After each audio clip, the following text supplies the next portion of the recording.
How's it going, everyone? I'm Jakejames Lugo, and welcome to the channel. So let's talk about some classic Capcom, because why the heck not, right? It feels like some of the big franchises from Capcom end up going through these huge hibernation periods, despite so many people really being fans of them, as is the case with the Onimusha series. With that being said, let's just dive right into this, because there's some demons that need some slaying, and there's no guy named Dante to help us out this time.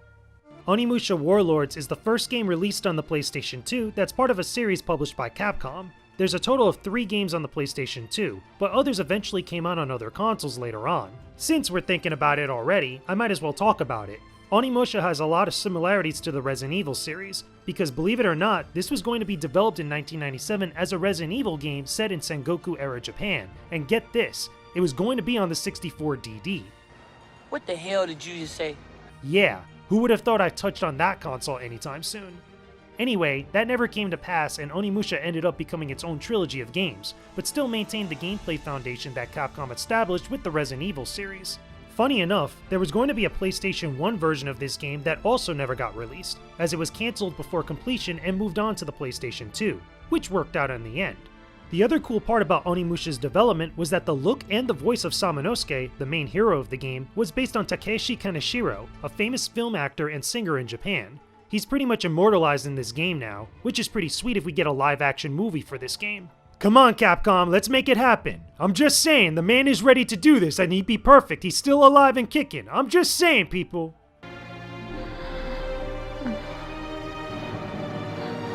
This nightmare must end. Now!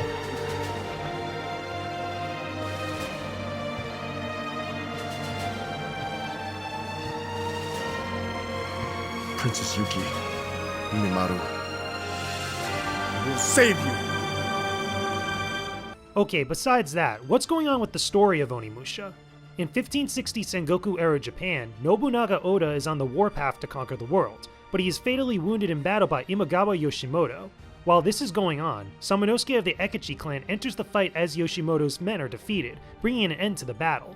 A year goes by and Samanosuke is summoned to Inabayama Castle by Princess Yuki of the Saito clan, who fears that demonic beings are appearing within the area.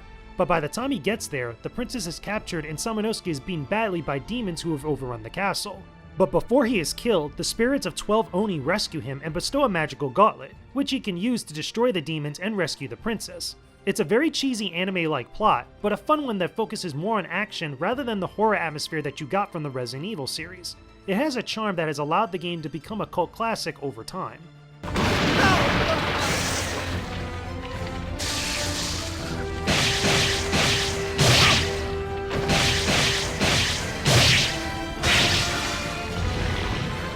The game has been re-released so many times throughout the years, including on the original Xbox when it was known as Gemna Onimusha, and eventually later on the PlayStation 4, Nintendo Switch, and Xbox One. There was a lot of little changes that each new version of the game got that made it significantly better. I feel like your opinion about this game is going to be different depending on when you actually played this game. If you played some of the older versions, there are certain things about it that haven't really aged all too well. There's a lot of quality of life stuff that really sticks out compared to the newer versions of the game, which really changed up and significantly messed around with stuff about the game to make the experience overall better. So if you play some of the later versions of this game, you're actually going to like it a lot more. Despite all of that, the story of Onimusha is kind of shallow. It's very straightforward. It's really not trying to do something significantly like deep or anything crazy. It's actually par for the course for some of the games that were released by Capcom back then. There's a lot of parallels between this game and the Resident Evil series since the formulas are very similar, especially even with the story, because again, you got just demons and monsters and stuff just showing up out of nowhere, and a few select people have to kind of fight through all this stuff. That's kind of cool. Again, it's very anime-esque, and there's even maybe a little bit of influence from other samurai media, including Kurosawa films and other stuff that some people might recognize. I actually like the character Samanosuke. I think he looks very cool. He looks like a badass. Kaede looks really cool too, but I don't think she has a lot of stuff to do in this story. She's kind of taken as like a support, like background character, even though you do play as her in a few sections. I wish there was a little bit more for her to do in the grand scheme of things. The one thing I will say about Onimusha is that instead of focusing on the horror element, which is what Resident Evil did so well, this game actually focuses more on the action. Things are a little bit more fast-paced, not on the same level as Devil May Cry, or at least what that game would do later on, but still fast enough to feel very different compared to like Resident Evil, even though the formulas and the gameplay and a lot of other elements are very similar. I would totally understand anybody saying that they prefer Devil May Cry over Onimusha for a number of different reasons. I feel like at least Devil May Cry was a lot more faster paced and like over the top with its nature and gameplay and action compared to Onimusha, which seems like it's a little bit held back, even though it's a lot faster, it's a lot more action-packed compared to Resident Evil. There's a lot of different things between all three of these games, even though they're essentially doing the exact same thing. And speaking of which, let's talk about gameplay because, like I said, this is very similar to Resident Evil, but feels radically different, but there's a lot of little nuanced things that I feel like we should talk about. A lot of things have changed over the years for Onimusha, especially with the new re-releases on PS4, Nintendo Switch, and Xbox One. The original game on PS2 had tank-like controls that were similar to the Resident Evil games, but the HD re-releases have gone with a more direct analog control option. This is far better than the tank controls since you have a lot more freedom with your movement in tense situations, and it's a lot less disorienting when the camera makes a quick shift between screens. Speaking of which, there's no way around it here. Onimusha has the fixed camera angles of Legend, which are supposed to add to the horror tension as it did in the Resident Evil series. Unfortunately, it only makes things very difficult and annoying when you're exploring the area around you. This goes for the open areas and enclosed spaces. The camera itself can be a foe. With the new movement controls, this is a little easier to get around, but I feel bad for everybody that just had to deal with the tank controls and stiff camera. It really hasn't aged well over the years and makes some of the simpler fights a real pain. The battles that you could get into aren't really challenging, but only in the re-releases. It used to be very tough to aim with the tank controls, but with the new changes to the movement, things are much easier. Samanosuke could slash his katana to fight demons and collect their souls in the gauntlet, which could be used to power up your weapons and your abilities. You can find extra weapons and new magic as you progress through the game, which can be powered up as well. You'll need to do this in order to access certain areas, so there is a little bit of grinding for souls required. But believe it or not, it's not as bad as you might expect. Eventually, you could freely roam around with ease and explore the area around you. Enemies are tough in some spots, but if you can exploit a few key weaknesses and work around the AI, every demon will go down no problem. The challenge could be with how much damage you take from their attacks, which can be devastating. If you manage to find some extra armor, you could withstand a few harsher blows. The same goes for finding weapons and other powerful tools, which can help you deal more damage against them. All in all, the gameplay of Onimusha isn't bad. It actually has a few clever ideas that build upon what the Resident Evil formula first established. However, certain aspects just never aged all that well and are far better left in the past.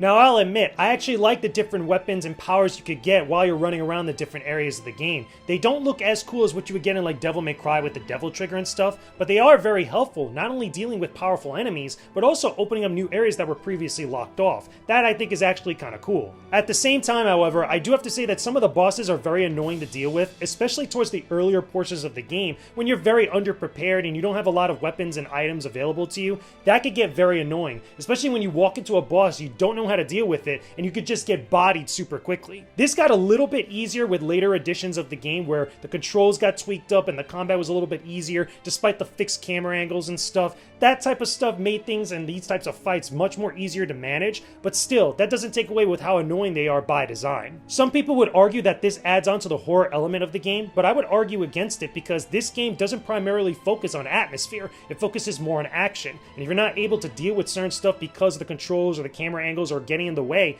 that doesn't make the game better. It doesn't make it much more horrifying and much more crazier compared to like other experiences out there. Again, Devil May Cry being the best example to this. One other thing I should comment on is the ability to play as Kaede in the game. I think it's actually kind of cool. However, she's very underutilized compared to the rest of the game when you're playing as Samanosuke. I mean, you get to enter certain doors that Samanosuke can't enter, and that's fine. But beyond that, there's like really nothing much else that you do with her other than maybe fight a couple demons, and she's weaker than Samanosuke. It just feels very lackluster. It would have actually been kind of cool if we got some exclusive enemies, maybe an exclusive boss fight just on her side of the story, maybe some other exclusive weapons, because just as is, you're not really getting much out of playing as Kaede. I feel like you could have removed those sections from the game and just stuck with Samanosuke and just keep going through the entire story like that, and you would lose nothing at all. There'd be nothing significantly changed about this game whatsoever. But there is one thing that we should talk about, which you see a little bit of it in Devil May Cry, a lot more so in Resident Evil, and that's the puzzles, which are hit or miss for someone like me.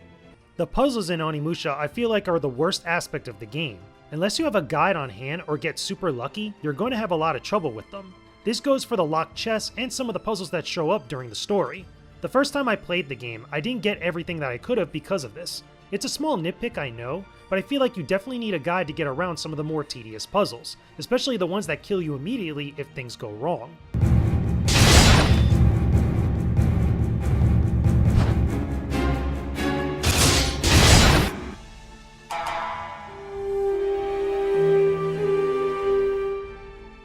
Outside of this, there's some extra stuff that you could get in Onimusha that are pretty easy to miss, if you aren't careful anyway. The final sword that you get comes from completing the Dark Realm challenges, which are waves of enemies that you must defeat in succession.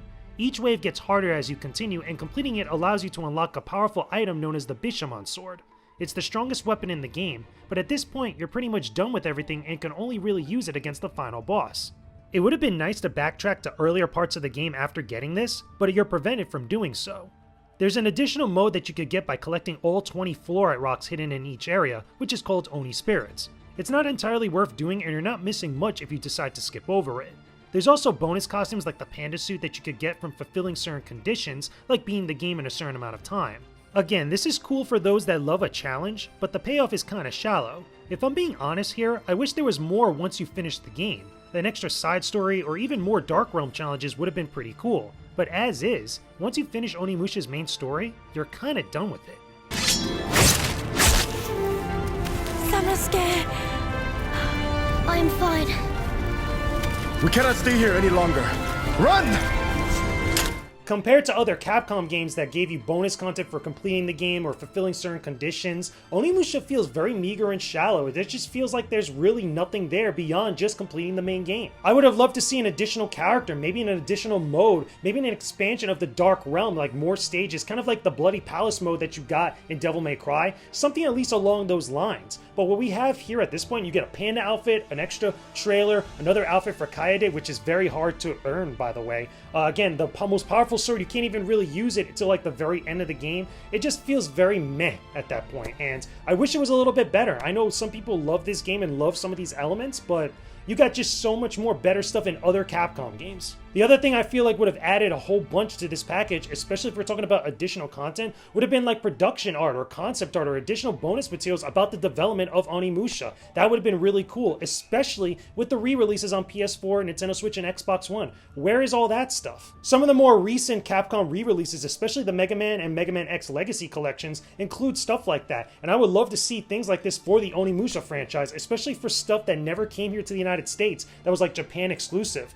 Where's all that stuff? This game has an awesome legacy, and there's a lot of things about it, but we hardly get to see that in this re-release. There's no bonus content for that. So after everything that I've said, can I recommend that you guys check out Onimusha Warlords? While I still think that the game is a classic from the PlayStation 2 era that everybody should play at some point, there's a lot of different things, especially quality of life stuff, that hasn't aged all too well. I am not a fan of the fixed camera angles. I think that's something that's very archaic from a day of gaming that's way back when to get around certain limitations of the design of the game. But even so, a lot of the little different things that I feel like could have been improved just weren't improved throughout the years. Even though we got better controls, we got a little bit fine-tuned graphics and stuff, though some of those problems from back then still kind of linger around in some way. I wish that there was more bonus content for some of the later releases of the game, especially on PlayStation 4, Nintendo Switch, or Xbox One. Fans of the franchise really would have loved to see some extra bonus content that they didn't get to see in earlier releases. It just feels like there's a huge missed opportunity there.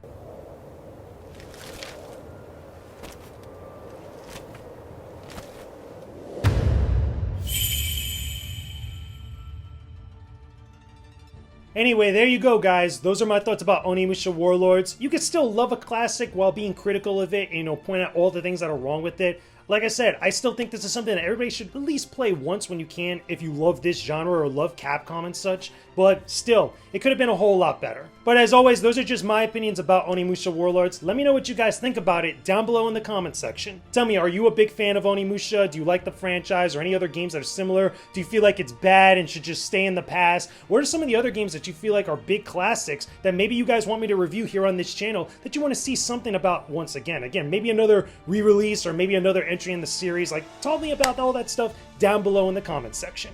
Thanks for watching this video, everyone. Go ahead and click the boxes on the side to see more videos and subscribe to my YouTube channel. Don't forget to go visit my Patreon page for exclusive gaming content that I know you'll really love. Hope you have a chill day. Peace out and stay epic, everybody.